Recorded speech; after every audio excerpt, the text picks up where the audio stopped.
mpenzi wangu, wabaya wetu macho wameyakodoa.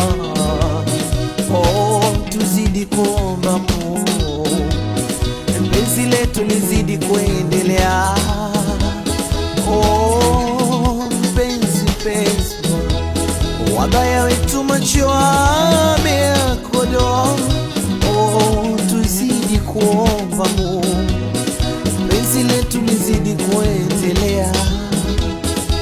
Aha, ninataka unibebe, unipeleke kuoga, switi nilishe nishibe, hata mlo